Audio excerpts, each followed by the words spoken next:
They're about to walk into a ballroom in New York City and accept an award for being Humanitarians of the Year. But here's what's actually happening right now. As Meghan Markle and Prince Harry rehearse their acceptance speeches, an entire African country just expelled Harry's charity from their borders. The accusations? Financial misconduct, disrespectful behavior, serious breaches of contract, and allegations so dark that government officials felt they had no choice but to completely sever ties and go public with a 4-page statement detailing everything that went wrong. This isn't gossip. This isn't tabloid speculation. This is a sovereign nation officially declaring that Prince Harry's organization is no longer welcome because of how badly things allegedly went off the rails. And yet tonight, Meghan and Harry are still showing up to that awards ceremony. They're still planning to stand in front of cameras and claim they're leading humanitarians, making the world a better place. The sheer audacity of it is almost impossible to comprehend. Because while they're getting ready to bask in applause from wealthy New York elites, the people who were supposed to benefit from Harry's charity work are the ones left picking up the pieces. Real communities, real lives, real consequences. But none of that seems to matter when there's an award to collect and photos to take for the carefully curated image they're desperately trying to maintain. This moment right here is the unraveling we've been watching build for months. The cracks in their humanitarian facade have been growing wider and wider, and now the whole thing is starting to collapse. Because when a government accuses your charity of keeping unaudited accounts, using tax haven bank accounts, and displaying a recurring disrespectful attitude toward local authorities, you can't just ignore it and hope everyone forgets. When officials are publicly stating that your organization prioritized tourism over actual conservation and banned local people from accessing their own land, that's not something you can spin away with a good PR strategy. These are serious allegations coming from serious sources, and they deserve serious answers that Harry and Meghan simply aren't providing. The contrast between the image and the reality has never been more glaring. On one hand, you've got this carefully constructed narrative that Meghan and Harry are compassionate humanitarians who left royal life to make a real difference in the world.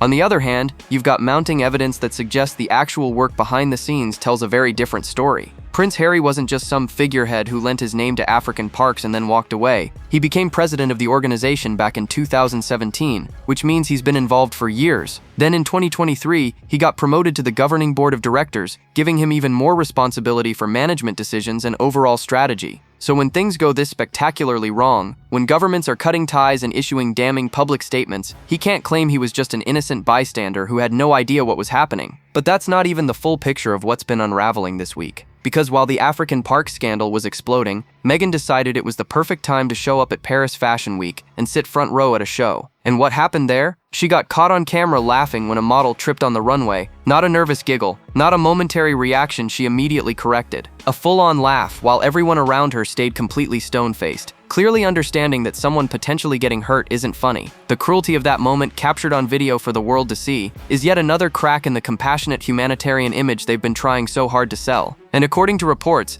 this isn't even the first time Meghan's been caught reacting inappropriately to someone else's misfortune. The details coming out of Chad are absolutely devastating for Prince Harry, and there's no way to spin this into something positive. The government didn't just quietly end their partnership with African parks and move on. They went nuclear. They released a 4-page statement that reads like a prosecutor's indictment, laying out allegation after allegation in meticulous detail. And the language they used wasn't diplomatic or restrained. They called African parks arrogant. They said the charity displayed a recurring indelicate and disrespectful attitude toward the government. Those are fighting words coming from officials who clearly feel they've been pushed too far for too long. Hassan Bet-Jajmo, Chad's environment minister, didn't hold back when announcing the immediate end of their 15-year partnership. The ministry accused African parks of grave breaches of contract and financial irregularities that should make anyone involved deeply uncomfortable. We're talking about allegations that the charity kept unaudited accounts, which is basically charity management 101 that you don't violate. Transparency in finances is the foundation of trust, and according to Chad's government, African parks failed that basic test spectacularly. They claim the organization wasn't transparent about how funds were raised, managed, or spent. For a charity that relies on donations and public goodwill, those are career-ending accusations if they turn out to be true. But it gets worse. The ministry alleged that African parks illegally collected tourism revenues, which raises massive questions about where that money actually went and who benefited from it. Then there's the bombshell about tax haven bank accounts in the Isle of Man. Tax havens for a humanitarian charity? That's not a good look under any circumstances, but it's especially damning when you're supposed to be helping some of the world's most vulnerable communities. The allegations suggest that African parks transferred capital and foreign exchange abroad to the detriment of Chad, violating national banking and tax regulations in the process. If true, that means the charity was actively moving money out of a country that desperately needs resources, all while claiming to be there for conservation and community benefit. The accusations don't stop at financial misconduct either. Chad's government claims that African parks prioritize tourism over actual conservation work, which completely undermines the organization's stated mission. Even more disturbing, they allege that the charity banned Chadian citizens from accessing certain sites. Think about that for a moment. A foreign charity comes into an African country, takes control of protected parks, and then prevents local people from accessing their own land. The colonial overtones of that are impossible to ignore, and it's exactly the kind of behavior that breeds resentment and distrust. The ministry also stated that African parks failed to invest in essential equipment for rangers, even as poaching surged across the parks they were supposed to be protecting. So not only were they allegedly mismanaging funds and keeping locals out, they weren't even succeeding at the basic conservation work they claimed to be doing. And Prince Harry's name is attached to all of this. Every single allegation, every failure, every broken promise, it all happened under his leadership. Now here's where this story takes an even darker turn. Because the Chad situation isn't happening in isolation. African Parks has been facing serious allegations for months now, and the pattern of behavior that's emerging is deeply troubling. Earlier this year, an independent investigation uncovered allegations that employees of the charity in the Republic of Congo had been involved in serious misconduct against indigenous Baka people. We're talking about allegations of physical harm, inappropriate conduct, and treatment that violated basic human dignity. These weren't just rumors swirling around on social media. This was an official independent investigation that confirmed serious incidents had occurred under African Parks' watch. The charity acknowledged that serious incidents had taken place, which means they couldn't deny what happened. But here's what should outrage everyone paying attention. African Parks refused to publish the full investigation report. They acknowledged wrongdoing but wouldn't let the public see the complete findings. That decision immediately sparked accusations of secrecy and a cover-up mentality. When you're operating as a humanitarian organization that relies on public trust and donor money, transparency isn't optional, it's essential. But instead of opening the books and showing the world exactly what went wrong and how they plan to fix it, African Parks chose to keep the details hidden. That's not the behavior of an organization that's truly committed to accountability and reform. Sources close to the situation suggest that the full report contained details that would have been absolutely damaging to African Parks' reputation and fundraising ability. So rather than face the consequences of what happened under their management, they made the calculated decision to suppress the information. And Prince Harry, sitting on the governing board with responsibility for strategy and oversight, apparently went along with this decision. He didn't demand transparency. He didn't insist that victims deserve to have their stories fully told. He didn't resign in protest or call for sweeping reforms. He just stayed quiet. And that silence speaks volumes about where his priorities actually lie. Industry insiders are calling this a total institutional failure. When vulnerable indigenous communities are allegedly harmed by the very organization that's supposed to be protecting wildlife and supporting conservation, something has gone catastrophically wrong with leadership and oversight. These are the people who should have been benefiting from African Parks' presence in their region. Instead, according to the allegations, they became victims of misconduct by charity employees.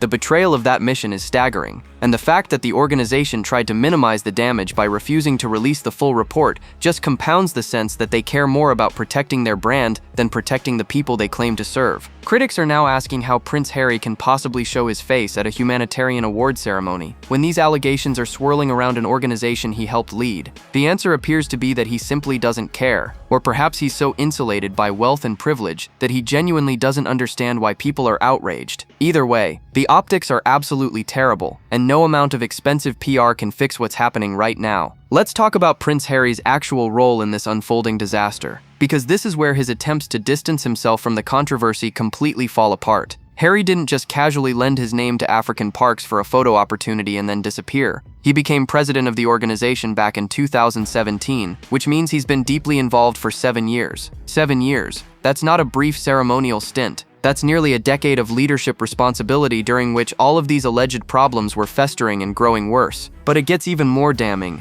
In 2023, Harry was promoted to the governing board of directors. That promotion came with a clear mandate. He would assume greater responsibility for management and strategy. Those aren't empty words. Being on the governing board means you have direct oversight of how the organization operates, how money gets spent, what policies get implemented, and what culture gets cultivated within the charity. You're not just a figurehead smiling for cameras at fundraising galas. You're supposed to be asking hard questions, demanding accountability, and ensuring that the organization stays true to its mission. So when things go spectacularly wrong under your watch, you can't just shrug and claim ignorance. The timeline here is crucial. Harry joined the governing board in 2023 with enhanced management responsibilities. The allegations of misconduct in the Republic of Congo surfaced earlier this year, and now Chad has completely severed ties with the organization, citing years of problematic behavior. All of this happened while Harry was in positions of significant authority within African parks. He was there, he was involved, he had access to information, reports, and internal discussions about how the charity was operating. If he genuinely had no idea that serious problems were brewing, that raises massive questions about his competence and whether he was actually doing the job he signed up for. And if he did know about the problems but chose not to act, that's even worse. Industry experts who understand how charity governance works are absolutely baffled by Harry's silence right now. When your organization faces allegations this serious, board members typically release statements, demand investigations, or step down to allow for independent review. They demonstrate accountability and show that they take the allegations seriously. But Harry has done none of that. There's been no public statement addressing the Chad situation,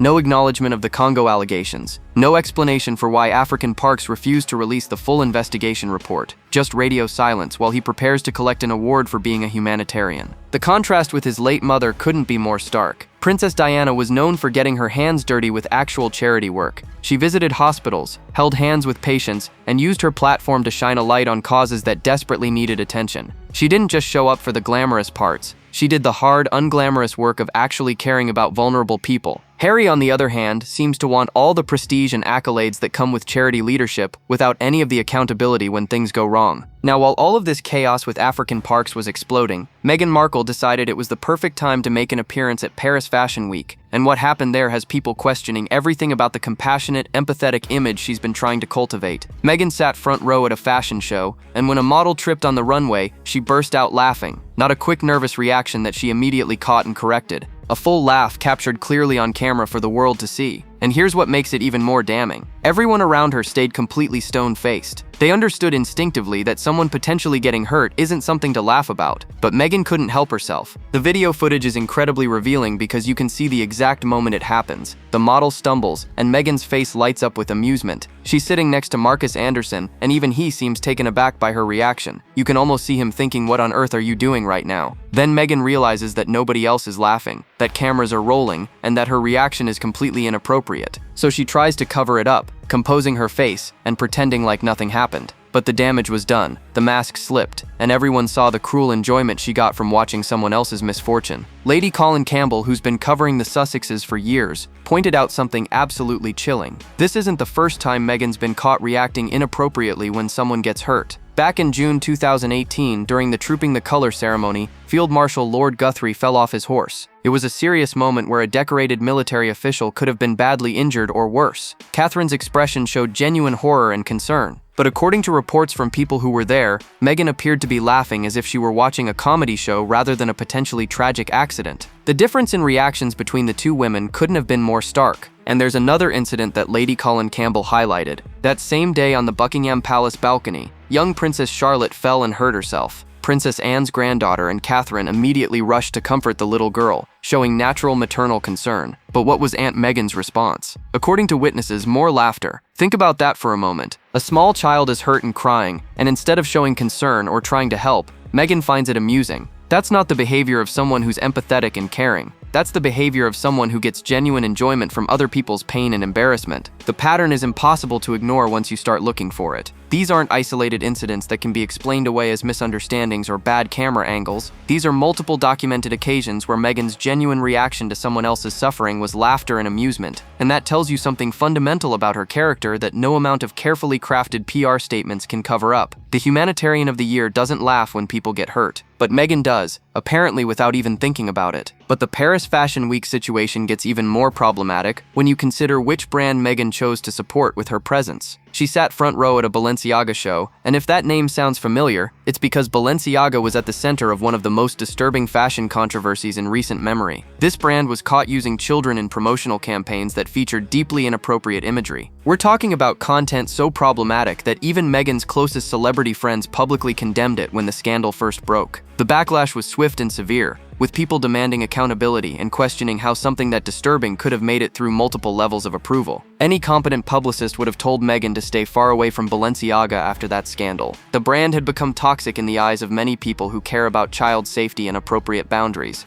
But Meghan showed up anyway, sitting prominently in the front row where cameras would capture her presence. And here's what makes this so hypocritical. Meghan claims to be deeply concerned about children's online safety. She's spoken about protecting kids from harmful content and creating a safer digital environment, but when it comes to actually standing by those values and refusing to associate with a brand that crossed serious lines, suddenly her principles disappear. The allure of being connected to a high-end luxury fashion house apparently outweighs any moral concerns she might have about their past behavior. Sources close to the fashion industry say that attendance at Balenciaga shows has become somewhat of a litmus test in celebrity circles. The smart publicists are advising their clients to decline invitations and distance themselves from the brand until there's genuine reform and accountability. But Meghan doesn't seem to care about any of that. She wants the Fashion Week glamour, the front row seat, the photos that show her mingling with the elite. And if that means overlooking deeply troubling campaign choices that exploit children, well, that's apparently a compromise she's willing to make. The cognitive dissonance is staggering. How do you claim to care about child safety while actively supporting a brand that violated those very principles? Industry insiders suggest that Meghan's team knew this appearance would be controversial, but calculated that the fashion world credibility was worth the risk. They allegedly believed that by the time the Paris trip happened, enough time would have passed that people wouldn't immediately connect her appearance to the previous scandal. But that calculation badly underestimated how many people still remember what happened and how offensive they found it. The internet has a long memory, and the photos of Meghan sitting front row at Balenciaga immediately sparked backlash from people pointing out the hypocrisy of her stated values versus her actual choices. What this reveals is a pattern of behavior where image and access matter more than integrity. Meghan wants to be seen as someone who cares about important causes, but when push comes to shove, and she has to choose between staying true to those values or getting that coveted spot at a luxury brand's show, the values go out the window every single time. So tonight, despite absolutely everything that's come to light this week, Meghan and Harry are going to walk into that New York City ballroom and accept their humanitarian award.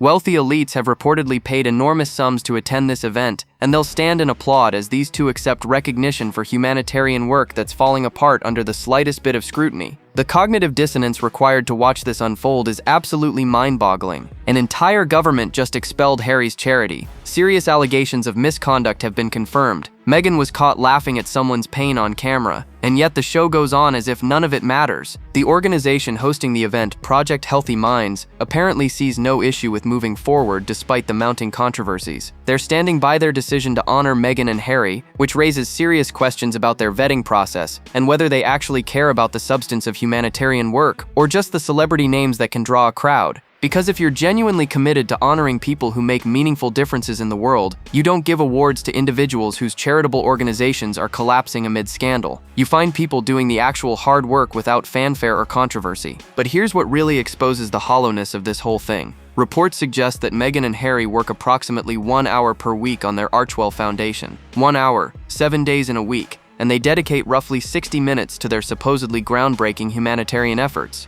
Meanwhile, Prince William just raised £23 million for the Earthshot Prize over the past year. £23 million for environmental initiatives that are actually making tangible differences. The contrast in actual impact and effort couldn't be more glaring. William is doing the work. Harry and Meghan are collecting the awards. Insiders who've tried to work with Archwell describe an organization that's more focused on publicity than actual charitable impact. Projects get announced with great fanfare, but then quietly fade away without producing real results. Partnerships get touted as game-changing, but deliver minimal tangible benefits to the communities they're supposed to serve. It's all smoke and mirrors, carefully crafted press releases and photo opportunities that create the illusion of meaningful work without the substance to back it up. And tonight, that illusion gets rewarded with a Humanitarian of the Year award, while actual humanitarian work gets ignored. The pattern with Prince Harry has become impossible to ignore at this point. From Centabale to African parks, there's a consistent theme emerging. Harry wants the credit and prestige that comes with charity leadership, but he doesn't want to do the actual grinding, unglamorous work that real humanitarian efforts require. He wants his name on the letterhead, the photo opportunities with beneficiaries, and the award ceremonies where people tell him he's making a difference. But when it comes to the daily oversight, the difficult decisions, and the accountability when things go wrong, he's nowhere to be found. Compare that approach to how his mother operated, and the difference is staggering. Princess Diana didn't just attach her name to causes and show up for the glamorous bits. She got down on the ground with people who were suffering. She held hands with individuals who had conditions that terrified the public. She used her platform to shine a light on issues that made people uncomfortable, like landmines and the global response to illness. She did the hard, emotionally draining work of actually connecting with vulnerable people and advocating for them even when it wasn't popular or convenient. That's what real humanitarian work looks like. It's messy and difficult, and it requires genuine emotional investment. Harry seems to think that being born royal and having a famous name is enough, that his presence alone constitutes meaningful charity work. But the communities in Chad who are now dealing with the fallout of African Parks' departure would probably disagree. The indigenous Baka people who allegedly suffered misconduct by charity employees would probably say that Harry's famous name didn't protect them or make their lives better. In fact, his involvement might have made things worse by giving the organization an air of legitimacy that allowed problems to fester unchecked for years. Critics are now pointing out that Harry has left a trail of troubled charities in his wake. Centibale faced its own controversies and questions about financial management. African Parks is now being expelled from countries amid serious allegations. Archewell produces minimal actual output despite significant media attention. The common thread connecting all of these situations is Harry's leadership, or lack thereof. He wants the title and the recognition without putting in the work necessary to ensure these organizations actually function properly and serve the people they're supposed to help. That's not humanitarianism. That's vanity with a charitable veneer. So why do Meghan and Harry keep getting away with this? How can they continue to collect awards and accolades while their humanitarian credentials crumble under scrutiny? The answer lies in the shrinking but still influential circle of supporters who refuse to let go of the narrative they've invested in. You've got figures like Oprah Winfrey, who gave them that massive platform for their interview where they made serious allegations without providing evidence. You've got shows like The View, where hosts defend them no matter what controversies emerge. And you've got wealthy donors in places like New York and Los Angeles, who are so committed to the woke celebrity culture that they'll overlook any amount of scandal as long as the right people are saying the right things. But here's what's changing. The broader public is waking up to what's actually happening. Cancel culture, which Meghan and Harry have weaponized to their advantage in the past, is losing its grip. People are tired of being told they can't ask legitimate questions or raise valid concerns without being labeled as hateful or prejudiced. The protective bubble that shielded them from real accountability is starting to deflate. Normal people who don't have millions of dollars or celebrity status are finding their voices again and saying, wait a minute, something doesn't add up here. An entire country just expelled this charity, and we're supposed to pretend everything is fine? Sources suggest that even within their inner circle, there are people who tried to convince Meghan and Harry to postpone the award acceptance, or at least issue some kind of statement addressing the African Park situation, but they refused. They're so convinced of their own righteousness, so sure that their celebrity status makes them untouchable, that they genuinely don't think they need to explain themselves to anyone. That level of arrogance and disconnection from reality is precisely what's turning more and more people against them. You can only cry victim and demand sympathy for so long before people start examining your actual behavior and holding you accountable for your choices. The woke elite bubble that's protected them is shrinking every day. The number of people willing to defend them unconditionally gets smaller with each new scandal. And while tonight they'll bask in applause from donors who paid huge sums to be there, the world outside that ballroom is watching and drawing very different conclusions about who Meghan and Harry really are beneath the carefully constructed humanitarian image. The humanitarian mask has finally slipped, and what's underneath is impossible to ignore anymore. An entire country just expelled Prince Harry's charity from their borders, issuing a scathing 4-page statement detailing alleged financial misconduct, disrespect toward local authorities, and a pattern of behavior so problematic that they felt compelled to sever all ties immediately. These aren't tabloid rumors or anonymous gossip. This is an official government action backed by specific allegations that demand answers Harry simply isn't providing. And yet tonight he'll stand on stage and accept an award as if none of this matters, as if his title and celebrity status somehow exempt him from the accountability that would destroy any other charity leader facing similar circumstances. Meghan got caught on camera laughing cruelly when a model tripped, showing the world exactly what happens when she forgets the cameras are watching. She attended a fashion show for a brand that crossed serious lines involving children, despite claiming to care deeply about child safety. The hypocrisy isn't subtle anymore. It's right there in plain sight for anyone willing to look past the designer clothes and carefully crafted media appearances. These are people who claim to have left royal life because they wanted to make a real difference in the world, to live lives of service and meaning. But what have they actually accomplished besides collecting awards, making Netflix deals, and leaving troubled charities in their wake? The grift is becoming impossible to ignore, and that's what makes tonight's award ceremony so significant. It's not just another event on their calendar, it's a moment that crystallizes everything wrong with celebrity humanitarian culture, where fame matters more than actual impact, where image trumps substance, and where wealthy elites congratulate each other for caring while vulnerable people suffer the consequences of failed leadership. The communities in Chad who depended on conservation efforts that allegedly fell apart, the indigenous people in Congo who allegedly experienced misconduct by charity employees. Those are the real human costs of Harry's leadership failures, and they deserve more than silence and deflection. So here's the question that everyone watching should be asking tonight. What does Humanitarian of the Year actually mean anymore? Does it mean doing the hard work of making people's lives better? Or does it just mean being famous and saying the right things at fundraising events? Because if we're being honest about what Meghan and Harry have actually accomplished versus what they claim to represent, the gap between reality and image has never been wider. The award they're accepting tonight isn't a recognition of genuine humanitarian achievement. It's a participation trophy for people who desperately want credit without doing the work. What do you think? Can Harry and Meghan recover from this avalanche of scandals, or is their humanitarian image damaged beyond repair? Drop your thoughts below, hit that like button, and make sure you're subscribed, because the next video is dropping soon, and you won't believe what we've uncovered next. Stay tuned.